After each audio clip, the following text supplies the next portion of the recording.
The Indian express के article में Olivia कहता है मैं माउंटेन की ट्रैकिंग कर रहा था और मुझे ऐसा महसूस हुआ कि मेरे से 10 गुना बड़ा इंसान मेरे पीछे खड़ा है। मैंने पीछे मुड़कर देखा तो कोई नहीं था, लेकिन उसके फुटप्रिंट्स थे। 2020 में रशियन न्यूज़पेपर अटलांटिक में एक आर्टिकल छापा जाता है जिसके बेसिस पर लोगों ने ये बताया कि उन्होंने माउंटेन की क्लाइंबिंग करते वक्त एक बहुत बड़े स्नोमैन को देखा। और यति के बारे में रिसर्च करते वक्त मेरे सामने कुछ महाभारत से रिलेटेड ऐसे फैक्ट्स आए जिसे पढ़ने के बाद मेरा दिमाग हिल गया। तो मुझे नहीं पता आपने यति से रिलेटेड कितनी वीडियोस देखी हैं, बट ये वीडियो अगर आप मिस करते हो तो आपका लॉस है। तो अपने सारे डिस्ट्रैक्शन को साइड रख दो और अपनी पूरी फोकस के साथ इस वीडियो को देखो, क्योंकि एक्साइटमेंट तो अभी शुरू हुई है।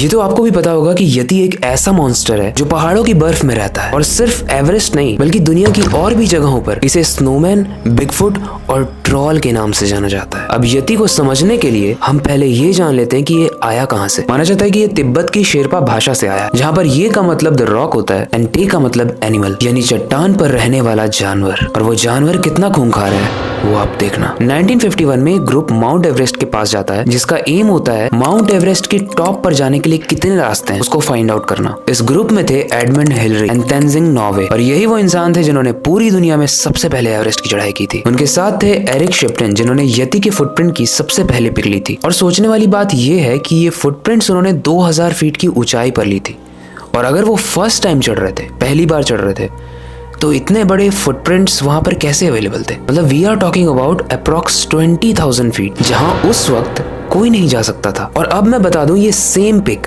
आप नेशनल जियोग्राफिक मैगजीन में भी देख सकते हो। तो इसी से आप अंदाजा लगा लो कि ये कॉन्स्पिरेसीज कितनी बड़ी होंगी, कितनी दूर तक फैली होंगी, और कितनी इंपॉर्टेंट होगी कि नेशनल जियोग्राफिक चैनल ने भी इसे कवर किया। इस इमेज के पब्लिश होते ही नेपाल सरकार को चुल हो गई, क्योंकि माउंट एवरेस्ट नेपाल में है। तो उन्होंने एक टीम भेजी, और उस टीम का काम था कि यति को किसी भी हालत में किडनैप करके नेपाली गवर्नमेंट को सौंप दिया जाए। But we need to understand the fact that कि ये यति है, कोई मजाक की बात नहीं हो रही है।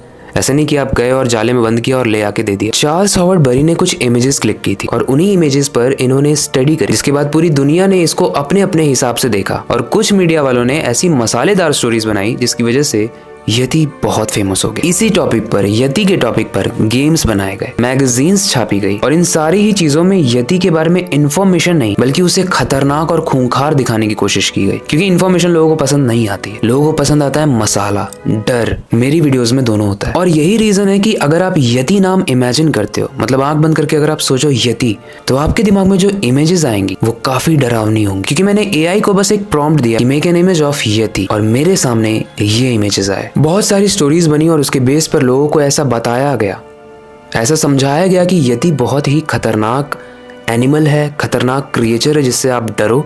और कुछ समय बाद एक वीडियो वायरल हुई, वो आप देखो।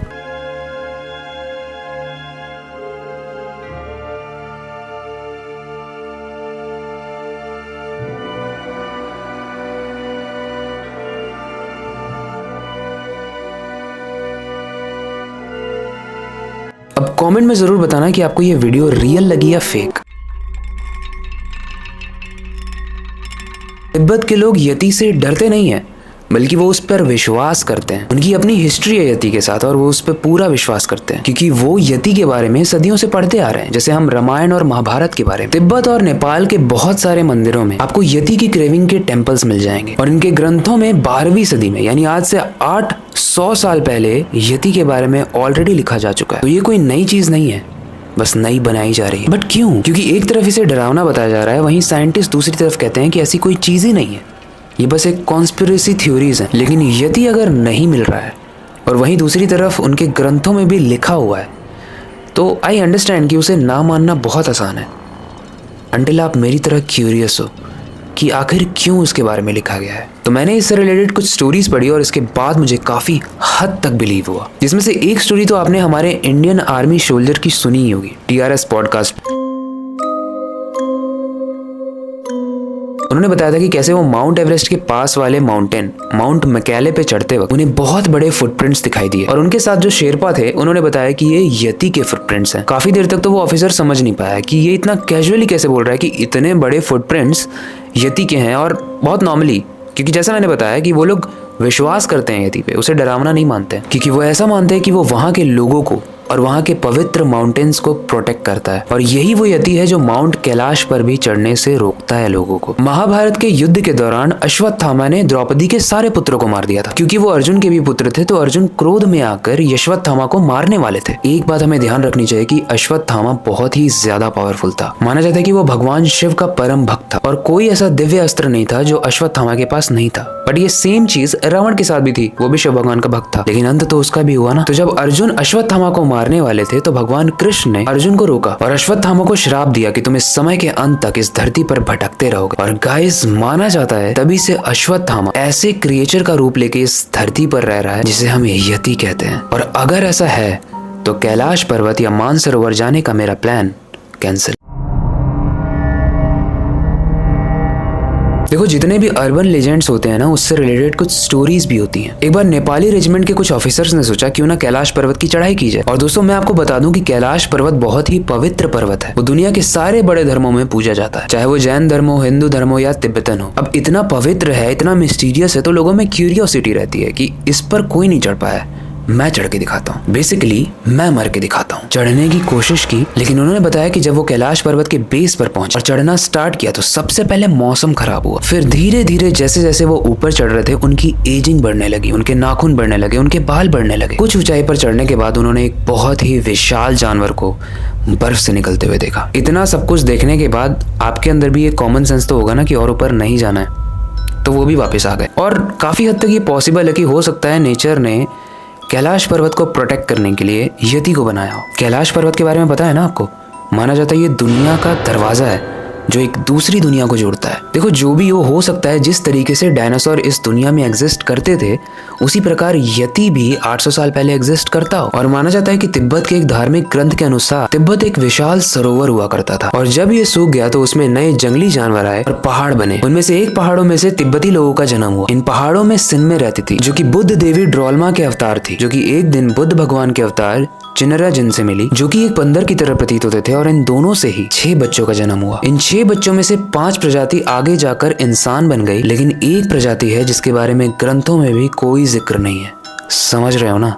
हो सकता है ये भी यति हो। शायद यति कुदरत का एक ऐसा अजूबा हो जो मदर नेचर ने अपनी ही प्रोटेक्शन के लिए बनाया हो और समय आने पर प्रकट भी हो जाए।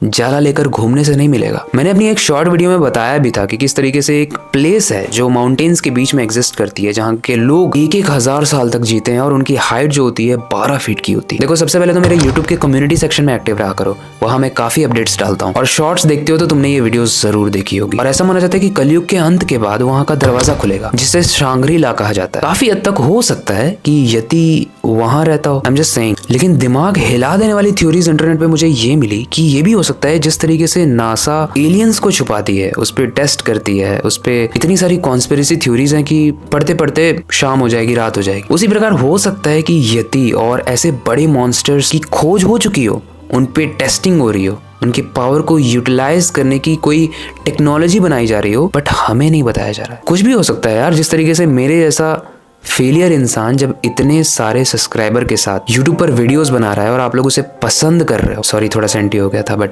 बहुत खुश हूँ कि आप लोग बहुत प्यार दे रहे हो वीडियोस को, तो कुछ भी हो सकता है। एनीवेज, देखो, इंसान की क्यूरियोसिटी वाला कीड़ा कभी नहीं जाएगा और ये गलत भी नहीं है। और तभी इंसान इतना ज्यादा डेवलप हो पाया है क्योंकि हम शुरू से ही बहुत सारे क्वेश्चंस पूछते रहे, बहुत सारे डाउट्स थे हमारे पास, उनको क्लियर करने के लिए हमने बहुत सारी चीजें की और उन चीजों को करने के बाद भी जो गलती आई, उस गलतियों से भी काफी सारी चीजों का विकास हुआ। तो देखा जाए तो क्यूरियोसिटी सही भी है, तभी तो लोग आंसर्स ढूंढते हैं अपने क्वेश्चन का, और तभी तो आप मेरी वीडियो देख रहे हो यति के बारे में ज्यादा जानने के लिए। तो सिंपल रखते हैं, साइंटिस्ट को, नेपालियों को, तिब्बतन्स को यति ढूंढने दो और हम ढूंढते हैं कैलाश पर्वत की नेक्स्ट वीडियो के लिए सारे इन्फॉर्मेशन जिसे सुनकर आपका दिमाग हिल जाएगा। कमेंट में जाकर कैलाश पर्वत जरूर लिखना, अपनी क्यूरियोसिटी को डाई मत होने देना, नई चीजें सीखते रहना, अपने बेड के नीचे और खिड़की के बाहर जरूर देख लेना। मिलते हैं अगली वीडियो में।